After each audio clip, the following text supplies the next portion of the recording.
Hi, my name is Heather and welcome to my channel Strings and Threads. I hope you're having a wonderful Thursday. Typically I would do a Things We're Making Thursday video, but since I already made two and I don't really have any intentions of making more, I'm going to come on and talk about a few other things. I'll just remind you of what I did. We're doing the Amigurumi turkeys in honor of Thanksgiving or just in honor of liking turkeys. Yeah, I know not everybody who's part of our group celebrates Thanksgiving, but you know, turkeys are cute whether you celebrate Thanksgiving or not. So this was one that I used following well, both of them I followed the pattern, but this is following more of the guidelines for size and stuff.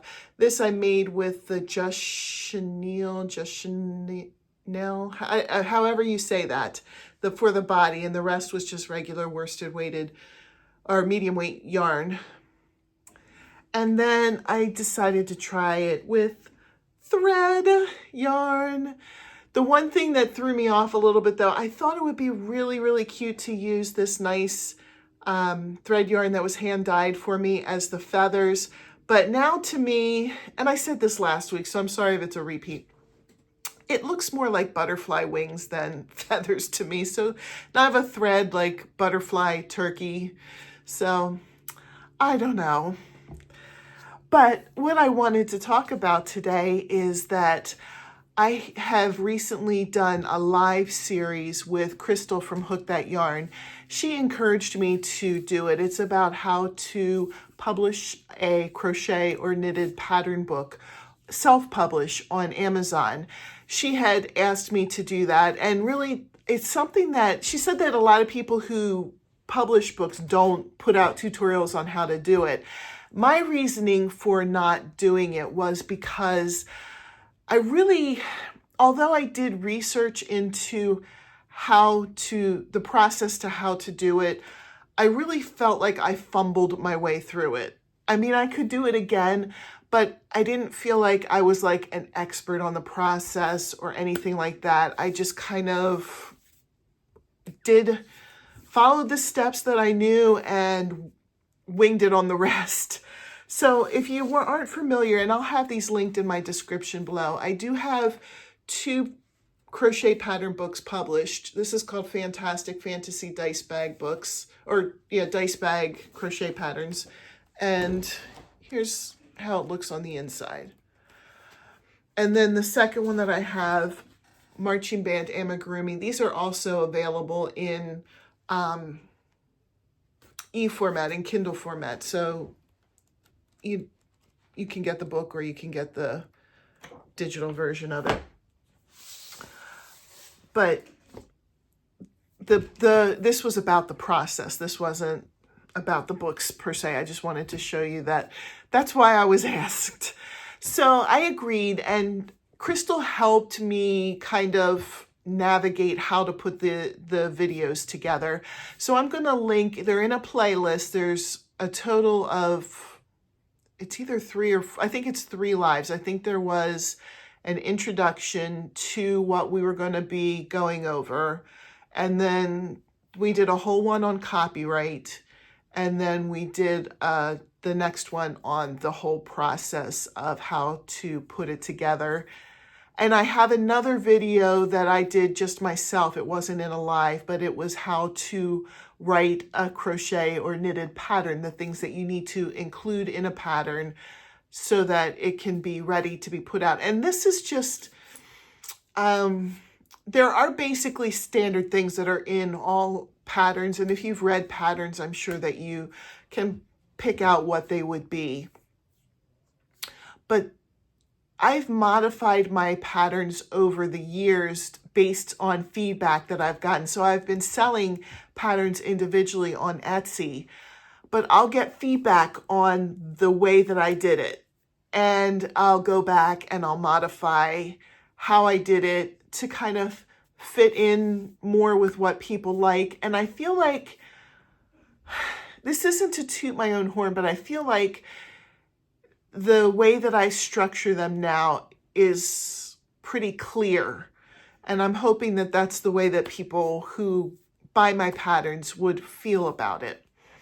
So I'm just using the experience that I've had with the process to hopefully help you if you're in that process of wanting to write a pattern, wanting to put it together in book format. So I wanted to make you aware that that was out there. I had posted it in my community tab, but I know that some people have said to me that on specific devices, you can't see what's on a community tab. So some people who use those specific devices might have missed out that those lives have happened. And feel free to share them if you found them informative, so that they can help other people out there. This was so that other people can also put their products out into the market. So there was one other thing that I wanted to mention. This is something that I have been thinking about, but I don't consider myself a writer. Now I'm not talking about patterns. I'm talking about stories and that type of thing. But when I self-published these books, it was around the time that I had an in-service for my job. And I work at a school, and I work specifically with special ed kids. And the teachers and special ed department was, I don't want to say complaining, but they were disappointed in the lack of choices in books for kids with disabilities or kids who had special education requirements where they don't read really well. They were disappointed in book selection for older kids. You could get books about, little kid topics easily where there's a lot of pictures and very few words. But they were saying, wouldn't it be great if there were more books out there that were formatted like that with lots of pictures, very few words, but more for teenagers, more content for teenagers, like kids who are interested in what kids in, 13 through 20 would be interested in.